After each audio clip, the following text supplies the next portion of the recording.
Bismillahirrahmanirrahim. Assalamualaikum warahmatullahi taala wabarakatuh. Salam Madani, salam UiTM di hatiku. Baiklah, saya Puan Sharifah Syatra binti Syed Hamid, pensyarah undang-undang di Pusat Asasi UiTM Kampus Dengkil. Hari ini saya akan berkongsi dengan para pelajar sekalian berkenaan dengan taklimat Akta 174. Apa sebenarnya Akta 174 ini? Akta 174 ini merupakan peraturan-peraturan yang perlu dipatuhi oleh para pelajar sepanjang berada di kampus Dengkil nanti. Jadi saya nak ambil kesempatan ni untuk mengucapkan selamat datang kepada asasiswa-asasiswi UiTM Kampus Dengkil. Enjoy your campus life. Okey, untuk permulaannya kan, saya nak inform, bagi tahu kepada pelajar-pelajar, bila kita ada sesuatu undang-undang, maka kita akan memakai magazine ini. Okey, apakah magazine-nya? Ignorantia Juris Neminem Excusat. Apa maksud dia? Maksudnya adalah ignorance of the law is no excuse. Okey, nanti bila pelajar-pelajar dah masuk UiTM, masuk pusat asasi, belajar di pusat asasi, maka ada peraturan-peraturan yang perlu dipatuhi oleh para pelajar sekalian. Sekiranya peraturan itu tidak dipatuhi dan telah diambil tindakan, maka pelajar-pelajar tidak boleh menggunakan helah ataupun alasan bahawasanya pelajar-pelajar tidak mengetahui undang-undang tersebut. Ya, penerangan ringkas yang akan saya berikan pada hari ini mungkin tidak cukup. Jadi pelajar-pelajar perlu untuk menelaah sendiri Akta 174 ini yang ada di dalam website UiTM. Baik. Apa yang akan kita bincangkan pada hari ini adalah Akta 174 itu sendiri.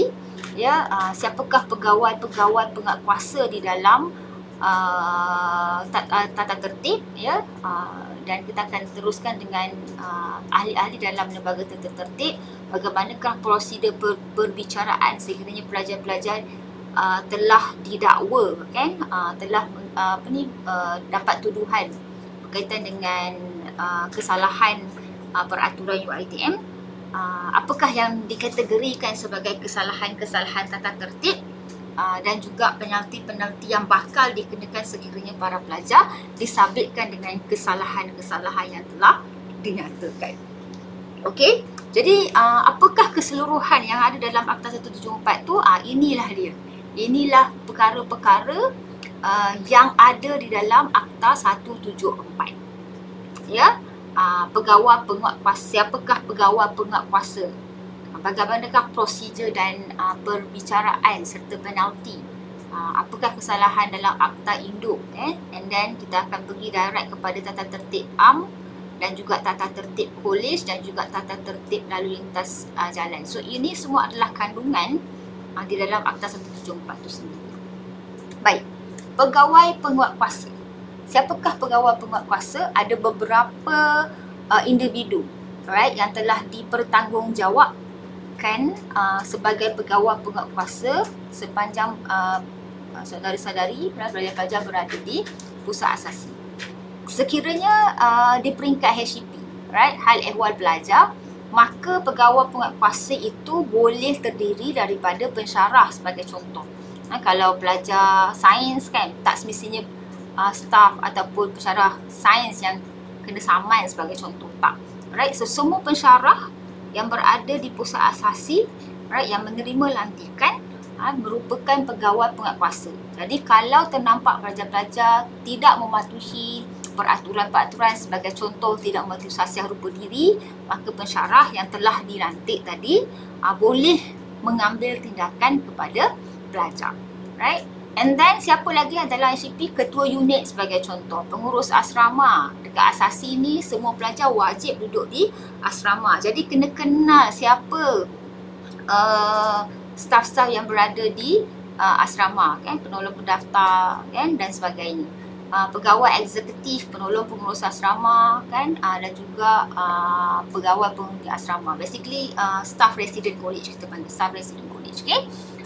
Dan di peringkat HCA, right, kita ada penolong pendaftar, pegawai eksekutif, ketua-ketua program, koordinator, ketua pusat pengajian, right, dan sebagainya.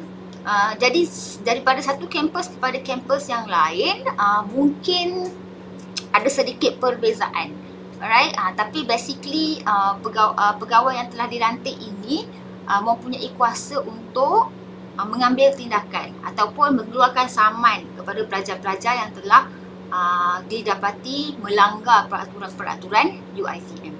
Dan satu lagi yang paling popular dekat asasi ni adalah polis bantuan, ya. Perkara-perkara yang boleh diambil tindakan oleh pegawai-pegawai penguasa ni antaranya adalah yang berhubung dengan sahsiah rupa diri, moral pelajar, akhlak, alright, dan perkara-perkara lain lah. Bukan sahaja pegawai yang dilantik, sebenarnya right, tanggungjawab untuk mematuhi ataupun observe peraturan berkenaan dengan sahsiah rupa diri, akhlak, moral dan sebagainya merupakan tanggungjawab seluruh lapisan warga di pusat asasi. Kan cuma ada setengah pegawai yang telah dilantik sahaja yang digunakan contoh untuk mengenakan saman terus, jadi perlulah ada lantikan. Okey, now next tadi kita tengok kepada pegawai penguasa. Alright, seterusnya lembaga tata tertib UiTM. Okay, kalau ada pelajar yang melanggar peraturan UiTM, kita tak perlu bawa dia ke mahkamah. Tak payahlah buang-buang duit kan, alright? Ataupun dia bukanlah sebagai isu yang besar, maknanya kita selesaikanlah di dalam institusi kita. Jadi kita memerlukan lembaga tata tertib. Right, lembaga tata tertib UiTM ataupun di pusat asasi ni biasanya terdiri daripada, kalau dia HCP, maka terdiri daripada timbalan pengarah hal ehwal pelajar. Sebenarnya daripada pengarah yang akan diturunkan kuasa kepada timbalan pengarah hal ehwal pelajar ataupun hal ehwal akademik. Okay, and then ahli-ahli dia akan dilantik daripada kalangan ketua pusat pengajian, ketua program, koordinator dan mungkin juga pensyarah. Mesti ada penasihat undang-undang. Tugas penasihat undang-undang ni adalah untuk menasihati kedua belah pihak. Maksudnya pelajar kena tuduh dan juga bagi pihak institusi. Quorum dia adalah 1/2 daripada jumlah ahli yang dilantik. So lantikan ni adalah lantikan yang dibuat oleh pihak universiti lah. Bukan semua akan mendapat lantikan sebagai lembaga tata tertib. Okey, katakanlah ni kita bagi situasi lah untuk kita faham bagaimana proses tata tertib tu dijalankan di UiTM. Katakanlah ada satu kes dekat pusat asasi ni. Alright, kes kita ambil kes simple je lah. Kes pelajar panjat pagar selepas curfew. Sepatutnya balik pukul 11. Dia lambat balik, dia balik pukul 12, dia panjat pagar. Kena tangkap dengan guide sebagai contoh. Ataupun kena tangkap dengan SRK bertugas. Staf Resident College bertugas. Okay. Apa yang akan berlaku seterusnya adalah staf Resident College tersebut akan membuat aduan kepada pihak polis bantuan lah. Kan, bahawasanya saya pada tarikh sekian-sekian telah menangkap seorang pelajar, kan, bahawasanya saya Syatra bukan nama sebenar, SRK bertugas pada hari sekian-sekian telah menangkap seorang pelajar, Amir bukan nama sebenar, macam tu contoh dia kan. Okay, kita pun akan buatlah aduan tu. Dan apa yang berlaku seterusnya, pihak polis bantuan akan membuat siasatan. Kan, tengoklah betul ke tak kejadian tu berlaku kan. Tantang SRK tu jealous dekat student tu ke apa. Kita maksudnya yang ni kita selepas buat laporan siasatan tu akan dibuat oleh pihak polis bantuan. Okay, so kalau rasa polis bantuan pihak polis bila buat tu rasa macam tak ada kes dan sebagainya, kes tu akan digugurkan lah. So bukan tugas polis bantuan buat siasatan dan dia akan dihantar kepada pihak atasan. Okay, kebiasaannya adalah timbalan pengarah HCP untuk tengok ada tak kes dan sebagainya. Kalau tak ada, kes tu gugur. Kalau ada, kita akan pergi ke proses seterusnya. Right? Contoh, kalau dia memilih untuk membuat representasi, right? Tak nak datang secara fizikal, maka proses perbicaraan itu boleh dijalankan secara kita panggil representasi bertulis. Ataupun dia nak hadir, so kita akan buat kes perbicaraan secara oral. Okay, dah ada, kalau dia peti bersalah, alright, seterusnya akan dihukumlah dan ada proses rayuan. Kalau tak bersalah, maksudnya pelajar akan dilepaskan. Itu secara generalnya lah. Okay, so this is one of the things yang very apa kita kata detail lah proses perbicaraan tu. Saya tak rasa untuk saya explain. Saya akan pergi agak laju sikit lah. Okay, proses perbicaraan, pra-perbicaraan dia dan juga sama ada kita nak hadir secara fizikal ataupun secara bertulis. Okey, apakah proses pra-perbicaraan? Okey, pelajar sekiranya dituduh, panggil pelajar kena tuduh PKT, perlulah mendapat surat pertuduhan. Dan surat pertuduhan tu mestilah mengandungi nama pelajar, maklumat dia lah pelajar, nama, nombor pelajar dia, fakta kes dia pada tarikh sekian, apa kesalahan yang telah dilakukan, peruntukan mana dalam Akta 174 yang telah dilanggar oleh pelajar-pelajar, dan juga tarikh, masa, tempat perbicaraan akan dilaksanakan. Right, ini adalah hak pelajar PKT untuk dapat.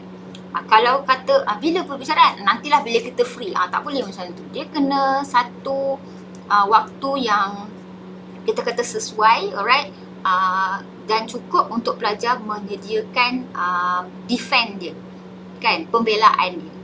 Okay, so apakah hak pelajar? Hak pelajar kalau ikut bawah Akta 174 ni, jangan risau. Madam, saya kena tuduh ni, saya ni tak boleh bercakap, saya memang gugup dan sebagainya. Macam mana ni? Susah saya nak bercakap, saya rasa saya tak boleh bela diri. Jangan risau. Sebab dalam Akta 174, pelajar ada hak untuk diwakili oleh staf ataupun pelajar UiTM sendiri. Contohlah, ni contoh. Pelajar sains, contoh kan, kena tuduh. Lepas tu macam, tak boleh nak bercakap, tak confident dan sebagainya. Tak apa, panggil je. Sama ada contohlah, saya tengok kawan saya yang Allah ni macam pandai je, macam bagus, bajet-bajet bagus je. Okay, saya nak lantik kawan saya ni sebagai juru cakap saya. Sort of lah macam tu. Okay, so pelajar boleh diwakili. Ataupun nak mentor dia untuk mewakili dia. Itu adalah antara hak-hak yang diberikan di bawah Akta. Alright, atau lepas okay, itu satu kan. Saya memang tak boleh bercakap, buka mulut je saya nangis dan sebagainya. So kita boleh hak untuk diwakili. Alright, tak provided that mestilah warga UiTM lah. Right, tak boleh tiba-tiba suruh bapak saya lawyer, saya nak suruh bapak saya, tak boleh. Kan? Keduanya, pelajar juga kalau tak boleh hadir secara fizikal, boleh membela diri secara representasi bertulis. Maksudnya kita nak jawab dengan surat tunjuk sebab dan sebagainya. Alright, tapi pelajar kena abide lah by the decision made based on the representation that you have made in writing. Okay, and then hak untuk bawa ibu benda penjaga untuk menjadi observer dekat dalam proses tata tertib tu. Kan? Apa akan jadi kalau pelajar kata, alah tak ada apa-apa ni, malas nak pergi, banyak kerja lain nak buat dan sebagainya. Tak apa, tak datang pun tak apa, tak ada masalah. Alright, tak ada masalah kan.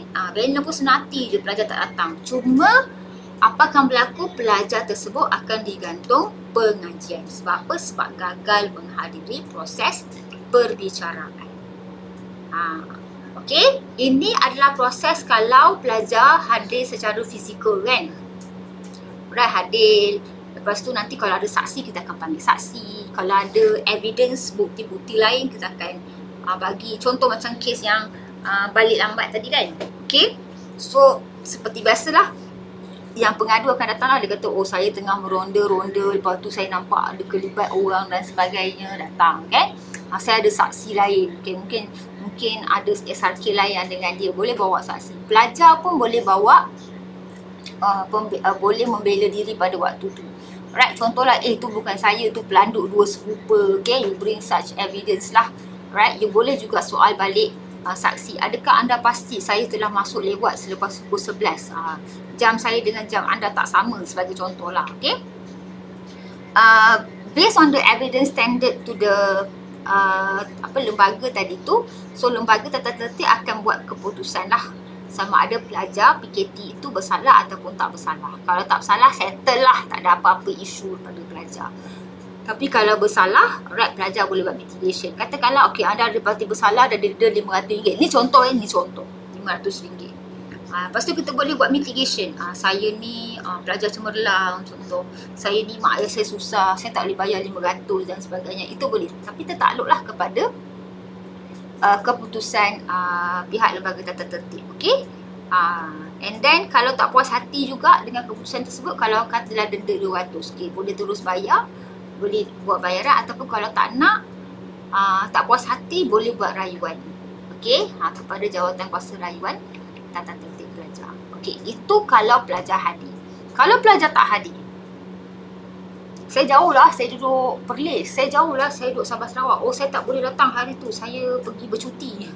Right? Apa cara kita untuk kita attend prosedur tata tertib tu? Ada satu lagi cara, iaitu melalui representasi bertulis. Okay? Sort of macam kita buat surat tunjuk sebab. Kan? Selepas surat pertuduhan dikeluarkan, pelajar akan buat representasi bertulis sebelum atau pada tarikh perbicaraan. Katakanlah tarikh perbicaraan dia adalah minggu depan 3 hari bulan Jun, contoh 3 Jun. So you have to send your written representation before the date or on the date itself, on the 3rd tu. Right? Kalau tak, dikira tak hadir lah. Okay, so lembaga tata tertib tadi akan meneliti representation yang telah you tulis tadi. Right? Kalau ada bukti dengan bukti-bukti yang diberikan lah. Okay, so that is the process. Okay, and then terus buat keputusan. Pelajar akan buat mitigation after that. Okay, seperti biasalah proses tu. Cuma berbezanya adalah, instead of you come physically to the tata tertib punya proceeding, you do it in a writing form. Okay, so ditakdirkanlah Amir bukan nama sebenar tadi tu. Dia dapati bersalah lah. Memang betul dia ni balik lambat, panjat pagar pula tu. Right, apakah penalti dia? Ini dalam akta. Akta kata apa? Akta 48, Akta 174 kaedah 48. Seorang pelajar yang didapati bersalah boleh dikenakan mana-mana satu daripada hukuman berikut atau mana-mana dua atau lebih hukuman-hukuman itu disatukan sekali. Ikut suka kita lah. Kita nak bagi dia berapa? Contoh macam tu. Contoh pertama sekali, kesian dia ni, baru lagi tak tahu kita benda ni. Kita bagi dia amaran je lah. Okay, fine, amaran. Ingat ya, walaupun ia sekadar amaran, dia kekal di dalam rekod peribadi pelajar. Maksudnya lepas habis asasi, bawalah file tu untuk mohon degree, say for example, dia akan dapat, oh pelajar ni pernah dikenakan tata tertib.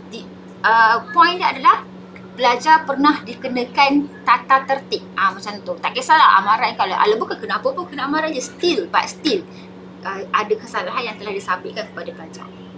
Itu amaran. Kan? Ada juga pelajar yang akan dikenakan denda, tapi maksimum denda dia adalah 500. Kadang-kadang buat vandalism. Kan ada budak lelaki yang dia nak badan dia sador-sador ni kan. Angkat-angkat besi apa semua, dah habis angkat besi tu, lempar je besi tu kan.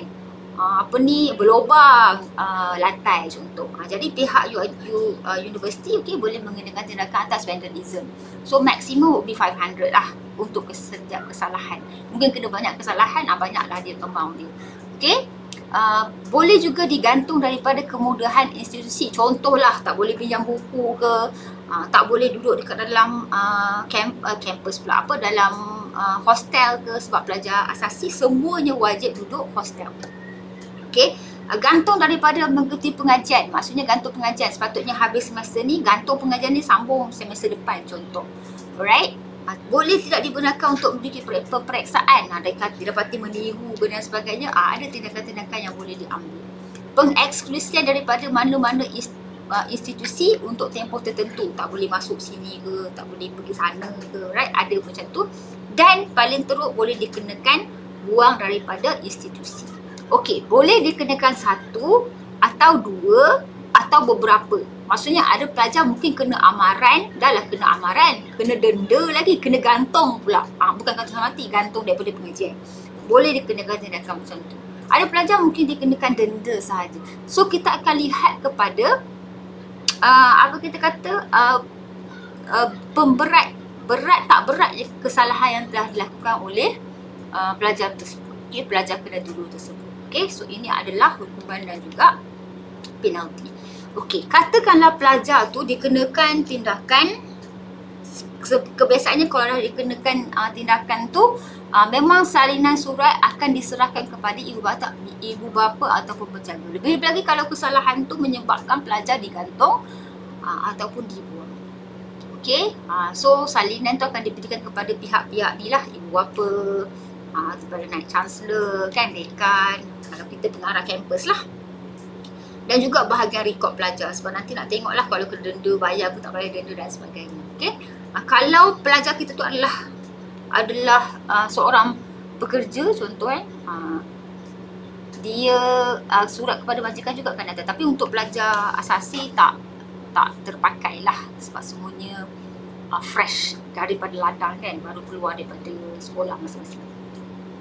Okay, now let us take a look at the kesalahan tata tertib. Apakah yang termaktub yang dikatakan satu kesalahan di bawah tata tertib? Okay, ada a few things sebab kita pelajar kan, ada kesalahan yang kita buat berkenaan dengan sasia, ada kesalahan yang kita buat berkenaan dengan pergi kuliah, tak pergi kelas ke, lambat datang kelas ke, right, dan sebagainya. Okay, ini section 4. Seseorang pelajar wajib menghadirkan diri ke kuliah kecuali dengan kebenaran pihak berkuasa. Right? Walaupun kita ni bukan lagi sekolah, tapi kita ambil you punya kehadiran. Jadi kehadiran tu selama 14 minggu tu kena complete, dan kalau terpaksa tak datang, tak boleh lebih daripada 20%. 20%. Right? Kena kira lah tu, buat kira-kira. Right? Tanpa sebab yang munasabah. Alright, katakanlah tiba-tiba hari Isnin, terlajak tidur, tak bangun kelas pukul 8, satu hari, okey lah, 2 jam, okey lah, tak apa. Lepas tu minggu depan pun sama, minggu satu lagi pun sama, itu confirm dah lebih 20% akan dibawa kepada tata tertib HCA. Alright, dan jika disabitkan kesalahan, apakah hukuman dia? Tak boleh digunakan menduduki peperiksaan akhir. Dan dalam result kita nanti akan appear ZZ. Kan? Walaupun tak tidur, tetaplah result dia ZZ. Jadi ada certain grade yang akan diberikan lah, status dia ZZ, YY, XX dan sebagainya. Jadi sebagai seorang pelajar, kalau ada 8 kelas, setiap 8 kelas tu perlu attend. Suka ke tak suka ke kena attend. Kena datang kelas secara regular. Tapi katakanlah terpaksa tak datang, contoh ada kecemasan, ada kematian ke, ayah sakit ke, masuk hospital. Kalau kita sendiri sakit ke, of course takkan you nak suruh bergolek datang ke kelas kan. Tak payah sampai merangkak datang kelas, jangan risau. Kat sini kita ada pusat kesihatan. Jadi boleh pergi ke pusat kesihatan lah. Pusat kesihatan akan declare lah kalau betul genuine sakit, dia akan keluarkan sijil sakit untuk pelajar. Kalau kita tak boleh nak hadir, jadi you pergi bagi tahu kepada pensyarah. Ada 2 individu yang perlu you inform lah bila you tak hadir. Pertama sekali mentor. Nanti kat sini akan ada mentor-mentee, right? Setiap pelajar akan ada pensyarah yang macam seolah-olah menjaga kebajikan lah kan. Tengok, observe pelajar ni dari segi akademik dan sebagainya. Right, bagi tahu kat mentor. Okay, contohlah, Assalamualaikum Madam Syatra, saya Amir tadi kan. Okay, saya Amir tak dapat datang kelas hari ni sebab saya demam. Nanti saya hantar MC. Okay, itu mentor. Right, dan seterusnya hari ni Amir ada 4 kelas contoh. Katakanlah dengan Ustaz Jamil satu kelas. Lepas tu dengan Madam Ainul satu kelas. Lepas tu dengan Madam Azlin satu kelas. Lepas tu dengan Dr. Safri satu kelas. Ni contohlah. Okay, setiap lecturer pada hari itu seelok-eloknya Amir ni tadi teks setiap lecturer kata, minta maaf doktor, minta maaf madam, minta maaf Ustaz, hari ni saya tak datang sebab saya MC. Sekejap lagi saya bagi MC pada sir dan sebagainya. So this is how you do it, right? Supaya kita tak dikenakan, kita tidak kita kata tak adalah student tu dia kata tidak hadir tanpa sebab macam tu kan. Jadi sekarang ni kita tak hadir tu sebab kita ada sebab yang munasabah, right? Jadi pensyarah kat sini tak adalah macam zalim sangat kan. Tapi tengok pada situation lah, somehow time exam ataupun test, okay, itu adalah waktu-waktu yang kritikal yang mana pelajar perlu manage dia punya masa. Alright, dan you know your priority, know your priority kan. Of course lah kelas tu lagi penting kan. Nak pergi kenduri kahwin ke dan sebagainya, that one of thing you have to discuss with your lecturer later. Cuma maksudnya kesalahan tak datang kelas tu adalah satu kesalahan tata tertib di bawah akta yang boleh diambil tindakan kepada pelajar. Okey, apakah jenis-jenis kesalahan dalam kuliah? Lewat hadir. Hari-hari muka dia je lambat.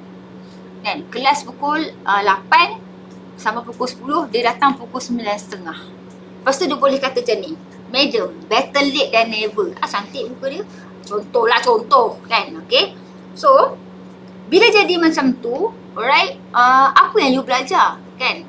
9.30 pun datang. Alright. So, pelajar-pelajar ni boleh dikenakan amaran atau boleh dikenakan denda lah kalau kita ambil tindakan. Dan you tak boleh kata macam ikut suka saya lah. Kan, saya yang belajar, saya yang pandai. Tak. Right? Lewat hadir ke kelas, kita boleh kenakan tindakan. Ada setengah lecturer tu, datang lambat kelas dia suruh nyanyi. Sebab tu kita ramai melahirkan artis. Gitu kaedah ni. Okey. Apa lagi kesalahan? Ni. Menggunakan telefon dalam kuliah. Bosan lah Melodin Syatrah ni.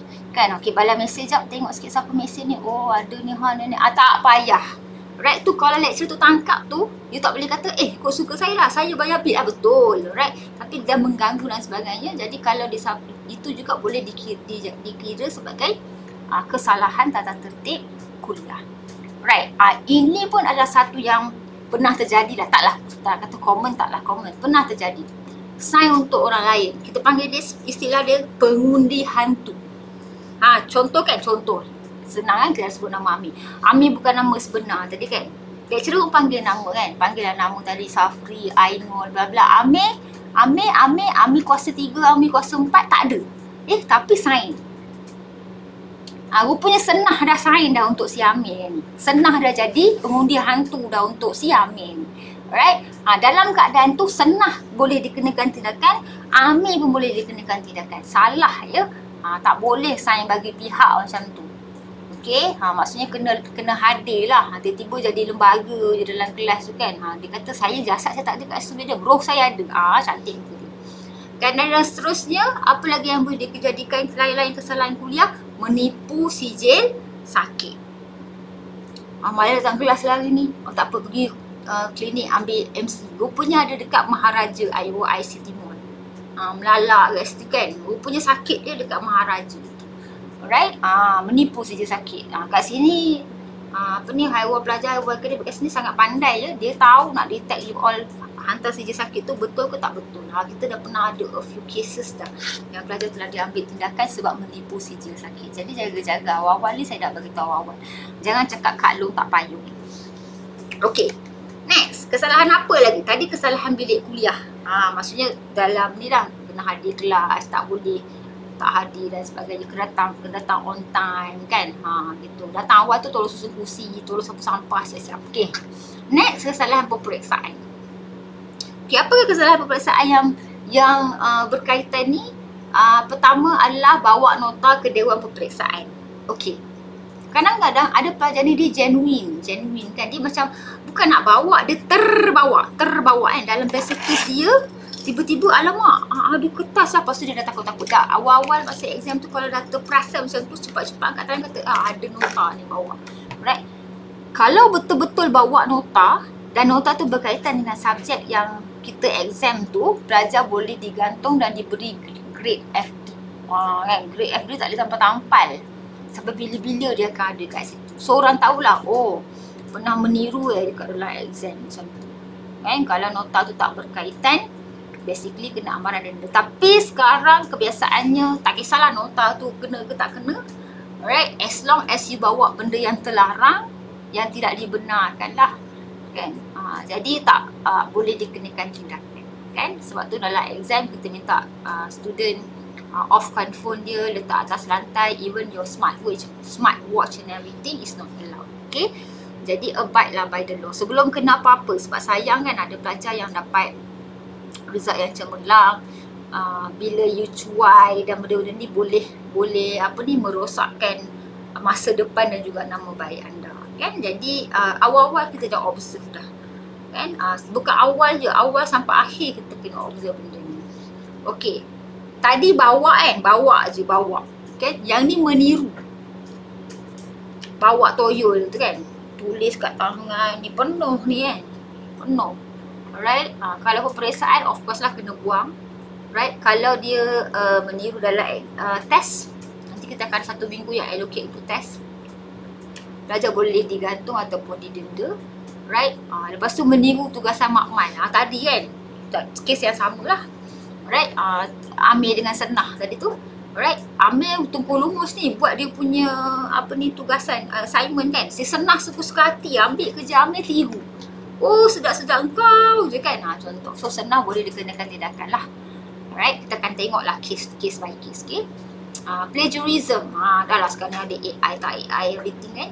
Alright, so ini semua adalah kesalahan-kesalahan. Lecturer akan check kan, apa ni, the genuine of the, genuine tak genuine ni you punya kerja tu, right? Original tak originalnya, tak kisahlah original Sabahan ke Sarawak ke apa semua, right? Kalau nampak dia tak original je, right, pelajar boleh dikenakan tindakan. Okay, jadi jangan ambil jalan yang mudah, alright? Lecturers here is actually willing to help you. Lecturer kat sini semuanya baik-baik belaka, sangatlah membantu.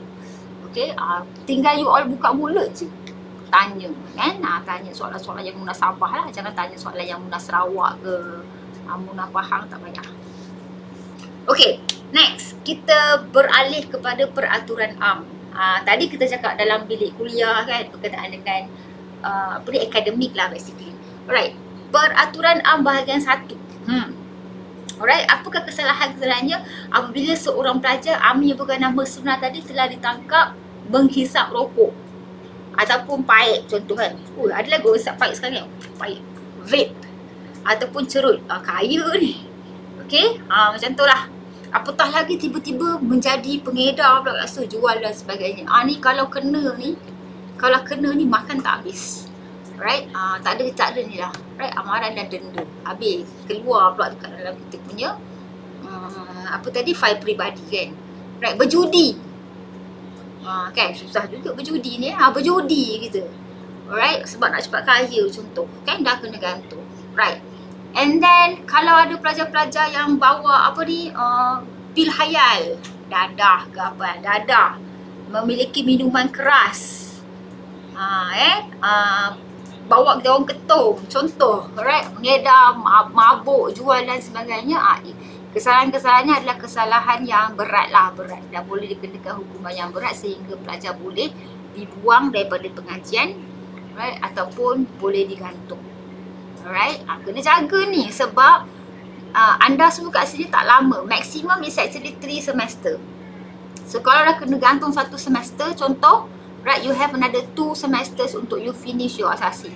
Kalau you kena gantung 1 tahun, maksudnya sadaqallahul azim, berakhirlah kehidupan anda di pusat asasi. Okay, jadi kena betul-betul faham. Right, lepas dengar taklimat ni, terus pergi cari Akta 174, faham ke Akta 174 tu supaya kita tak buat kesalahan-kesalahan tersebut. Jaga kita punya adab, sasiah, sopan santun, kan, moral kita dan sebagainya. Okey, apa lagi yang menjadi kesalahan tertib tadi? Yang kes Amir tadi, ingat tak dia balik, dia berada di college selepas jam 11. Kan, balik pukul 12 lepas tengok konsert KRU contoh Kalau dia sampaikan kesalahan, dia kenapa? Kena denda. Ini sebagai contoh lah, mungkin ini menjadi kesalahan. Hukuman tu sebenarnya tertakluk kepada lembaga tertentu. Membuat kenyataan palsu. Contohlah tadi, memalsukan MC tadi. Dia menjadi kesalahan. Membuat kenyataan palsu, cakap lecturer sekian, tipu contoh. Right, pun boleh diambil tindakan. Lepas tu, that particular information spread dekat dalam social media dan sebagainya, lagi lah tinggi kan possibility yang pelajar boleh dikenakan tindakan tak tertertib. Mengedar risalah hasutan kepada pegawai tinggi universiti, buat surat layang, email kan, right, dan juga mencuri. Mencuri ni nanti sampai kat sini kena jaga harta masing-masing kan, loker kunci, bilik kunci, jangan tinggal-tinggal barang kan. Pernah jadi isu kehilangan barang-barang peribadi dekat dalam universiti ni. Somehow pelajar tak ambil berat lah, rasa macam tak apa, dalam kampus selamat. Polis bantuan tak ada kerja nak duduk depan pintu korang, jaga barang korang tak. Okay, you kena jaga sendiri. Okay, dekat kampus kita ni ada 2 college. College ni maksudnya tempat tinggal pelajar lah, macam hostel. Okay, ada 2 college. Satu college untuk siswa dan satu college untuk siswi. College siswi ni ada pagar. Maksudnya ada pagar lah. Okay, berpagar. College siswa tak ada pagar. Tak ada pagar. So, sampai-sampai je tu college siswa. Dia panggil college tualang. College siswi dia panggil college dahlia. Sebab banyak bunga kat situ kan. Kat sana dia kelas-kelas banyak pokok lah. Okay. Larangan, walaupun college siswa tu tak ada pagar, siswi tak boleh masuk dekat dalam college siswa. Tak boleh masuk. Okey, saya nak tolong hantar makanan, tak payah. Dia ada kaki, boleh beli makanan sendiri. Okey, jadi kalau didapati dikenakan tindakan boleh dikenakan tindakan tata tertib lah sekiranya didapati berlainan gender ni berada di kolej yang berbeza. Siswa masuk dalam kolej siswi, siswi masuk dalam kolej siswa, tak boleh. Okay, bawa orang luar masuk. Ni pun sama. Ni glamour. Sebab apa? Nak minta tolonglah, mak tolong angkat barang naik ke atas. Tak boleh ya. Mana-mana keadaan tidak dibenarkan orang luar, right, selain daripada pelajar yang registered dalam bilik tu untuk berada di kampus. Okay? So, bila you masuk kolej tu, katalah kolej Dahlia 2 sebagai contoh, dah ada tulis dekat pintu dia tu, pelawat sehingga had ini sahaja. Kan? Jadi tak boleh bawa adik naik ke atas bilik, nak tengok bilik Kak Long macam mana, tak boleh. Right, tak boleh. Right, boleh dikenakan tindakan. Lepas ni kalau kena jangan marah. Apa entah SRK ni kerek sangat. Kena mak saya nak naik hantar barang, tak boleh. Memang tak boleh sebab itu termaktub menjadi kesalahan tata tertib. Okey. Okay, next. Bergaduh dengan atau tanpa senjata sesama pelajar, kekitangan ataupun orang awam. Aduh, hai. Mungkin pelajar ni dulu pernah join Black Brothers. Kan? Jadi dia geng-geng dengan apa nama? Lupa pula nama dia punya ni kan. Okay, Black Brothers lah basically. Okay, jadi nak tunjuklah taiko dia tu. Right? Tunjuk penumbuk. Tak boleh. Right? Boleh dikenakan tindakan tata tertib lah, bergaduh kan. Berebut awet ke, berebut ni ke, berebut nota ke, tak payah. Alright? Boleh dikenakan. And then pengunjung setiap pusat hiburan. Kelab malam dan pusat hiburan karaoke. Right? Tak boleh pergi lah Maharaja. Right? Suka-suka tak apa. Jangan pergi tempat-tempat yang tak dibenarkan lah. Okay? Tiap malam keluar kan, lepas tu balik lambat dan sebagainya. Kalau kena tangkap, seperti biasalah, makan tak habis. Okey, apa lagi kesalahan tata tertib bawah altar ni? Right? Berkelakuan sumbang. Homosexual, lesbian, right? Whatsoever against the law pun sama juga, kita punya peraturan pun tidak membenarkan. Bersekedudukan tanpa nikah, ni kalau tak tahulah kalau ada yang bawa kat bilik ke apa kan, right? Kalau orang yang duduk dekat rumah sewa tu ada possibility. Okay, berduaan di tempat yang mencurigakan, kan? Duduk dekat tamat etika, duduk kat badan etika, duduk dekat anjur, tersorok, berdua-duaan, itu semua boleh dikenakan tindakan. Berpegangan dan bercium. Alright, ni antara kesalahan berat lah yang boleh dikenakan tindakan terhadap pelajar. Okey, ini salah satu yang saya nak highlight kepada pelajar tapi nanti hal luar pelajar pun akan highlight lah. Okay? Kena bagi tahu pada pelajar etika pakaian siswa dan juga siswi. Okay? Walaupun kita tak payah pakai uniform, tapi pelajar-pelajar masih tertakluk kepada sasial rupa diri. Maksudnya kena ikutlah pemakaian tu. Right? Tak bolehlah kata, alah rigid sangat lah gini-gini. Okay, kita manusia, kita perlu ada peraturan. Jadi sebagai pelajar kena patuhlah selagi mana berada dalam UiTM ni. Right, kena patuh peraturan-peraturan ni. Sebagai contoh, hari Isnin lelaki kena pakai dipanggil hari korporat lelaki kena pakai baju korporat. Bukan setakat pakai kemeja, perlu ada tie. Tarik bertali leher. Perempuan kena pakai baju kurung. Isnin baju kurung. Tak ada istilah macam saya lupa hari ni hari apa. Susah hari pun tak ingat. Payah betul belum mungkin banyak makan semut rasanya. Okay. And then banyaklah benda-benda yang tak boleh. Tengok, tak boleh pakai singlet. Kalau perempuan tak boleh pakai baju ketat, seluar ketat, senteng. Yang ikut apa kita kata trend-trend. You pakai skirt paras betis, lepas tu you pakai seluar tight kat dalam. That one is not allowed. You pakai kain labuh belah sampai ke perut, itu pun tak boleh. Right? Satu lagi yang biasa berlaku adalah pelajar suka warnakan rambut dia. Tak dibenarkan warna yang mencolok mata. Maksud mencolok mata ni adalah kita nampak rambut tu telah diwarnakan. Macam tu lah kiranya kan. Kalau blond tu blond sungguh. Air dia karat sangat. Kalau kuning tu kuning sangat. Macam tu. So itu adalah benda yang tak boleh. Alright. So basically you are not allowed. Lelaki kena smart lah kan. Rambut janganlah, kalau nak bercakap dengan orang tu kena buka langsir, tak payah sama macam tu kan. Alright, so kena jaga penampilan tu. Alright, perempuan pun walaupun tak pakai tudung, make sure rambut tu rapi lah kan, tersisir rapi diikat. Janganlah jadi macam hantu Kak Limah kat kampung pisang pula. Okay, so ini adalah salah satu yang biasa diambil titik berat lah kepada pelajar. Right, nanti kalau kena tegur kan, nanti janganlah tiba-tiba bising-bising, meroyan, merentan dekat dalam acid confession pula dan sebagainya. Okay, so this kind of thing is not allowed lah. Okay, you yang langgar peraturan, lepas tu you nak merentan-rentan pula kan, tak kena lah, sebab salah tu salah kita.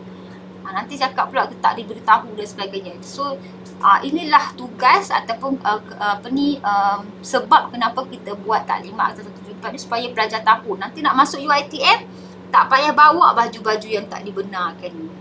Nanti bagi alasan apa? Saya tak tahu, ini je baju saya ada. Macam tu. Tak ada alasan macam tu. Ingat tadi apa kita kata, ignorance of law is no excuse. So you should know beforehand. Lagi satu, pelajar perempuan tidak dibenarkan memakai baju lengan pendek. T-shirt kan, t-shirt lengan pendek tak boleh pakai. In all situation, nak pergi beli barang dekat Anjung pun, nak beli makanan pun tak boleh pakai lengan pendek. Kecuali untuk tujuan bersukan. Okay, so lepas sukan tu kena pakai cardigan ke whatever to cover. Okay, perempuan tak boleh pakai lengan pendek. Lelaki, right, pergi kuliah kena pakai formal, tak boleh pakai round neck. Tak boleh, kena pakai t-shirt bercollar. Jadi pelajar-pelajar kena observe, kena tahu benda ni. Nak berurusan di pejabat sebagai contoh, tak boleh pakai slipper. So tak boleh marah lah staff yang dekat kaunter tu kalau anda datang pakai slipper. Dia kata, saya tak nak entertain awak lah, awak kena tukar dulu pakai slipper, pakai kasut. Tu tak boleh marah dia, because that is peraturan. You pergi pejabat kerajaan pun benda yang sama kan, sebab pendek tak boleh sebagainya. So kat sini lah kita nak latih anda semua untuk tahu, untuk observe this kind of thing, supaya kita tak ada isu lah nanti untuk kita mengikut peraturan-peraturan yang telah dikenakan. Okey, sampai masa nanti anda pelajar-pelajar dah masuk dekat asasi ni, right, kita dah tahu saya dah bagi sedikit info berkenaan dengan atas 174 ni, peraturan-peraturan universiti ni. Maka nanti pelajar-pelajar perlu sign, menandatangani satu dokumen yang dipanggil sebagai aku janji pelajar. Aku janjilah saya sekarang ni merupakan pelajar asasi UiTM dan sesungguhnya saya akan menurut ataupun abide by the rules and regulation of UiTM. Alright? Kita dah masuk rumah orang kan, kena ikut peraturan dia. Okey, tak boleh suka-suka hati kita nak suruh semua orang faham situation kita. We should adapt with the situation. Kan, kita kena jadi biji kopi. Yang biji kopi kan. Maksudnya kita kena adapt lah, kena biasakan diri kita dengan situation tu. Tak boleh macam situation kena faham kita. Right, that one is not work here. Right, so aku janji ni kena buat nanti. You have to sign and kita akan simpan dokumen tu. Okay, aku janji dia apa? Tidak menjadi ahli mana-mana persatuan, parti politik, kesatuan kerja, dan you akan mematuhi peruntukan tata tertib.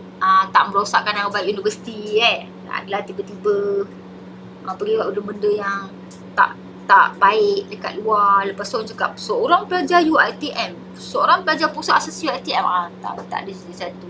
Tak merosakkan ketenteraman. Bila kat kolej tu tak adalah macam melalak buat-buat ganggu ketenteraman orang lain, tak buat macam tu. Right, dan follow lah this kind of rule. Basically whatsoever that I have actually explained to you earlier. Okay, jadi pelajar-pelajar sekalian, ini adalah secara general yang saya bagi tahu kat anda apa sebenarnya situation atau apakah peraturan-peraturan yang seharusnya diketahui oleh para pelajar dan perlu dipatuhi oleh para pelajar berkenaan dengan peraturan di bilik kuliah dan juga peraturan secara generalnya bila anda memakai lencana pelajar UiTM. Walaupun anda berada di luar, kan ada dekat dahi tu cop pelajar UiTM. Jadi kat mana-mana pun tak boleh merosakkan nama baik ataupun reputasi UiTM. Right, sebab apa? Sebab ada situation di mana anda boleh dikenakan tindakan tata tertib. Jadi mencegah itu lebih baik daripada mengubati. Jadi kita dah tahu dah this kind of thing might be an offence under the act, so better kita jauhkanlah diri kita daripada melakukan kesalahan-kesalahan berikut. Kesalahan-kesalahan yang biasa dilakukan oleh pelajar ni macam itulah, berkaitan dengan pemakaian, tak datang kuliah, buat bising dekat hostel, sebagai contoh, vandalism, kan, bilik air tak cuci, kan. Walaupun saya 17 tahun saya hidup, saya tak pernah cuci toilet. Jadi kat sini kena belajar lah, right? Sebab kita hidup dengan grup, kan, ada kawan-kawan kita, so kita kena bagi-bagi benda tu supaya tak mencetuskan perbalahan lah antara pelajar-pelajar. Okay, jadi saya nak ucapkan selamat maju jaya kepada semua pelajar asasi UiTM, pelajar baru tahun 2025-2026. Selamat belajar, alright. Semoga menjadi pelajar yang cemerlang, kan, di samping akhlak yang baik, kan. Sekian itu saja taklimat saya pada hari ini. Wabillahi taufiq wal hidayah. Wassalamualaikum warahmatullahi wabarakatuh.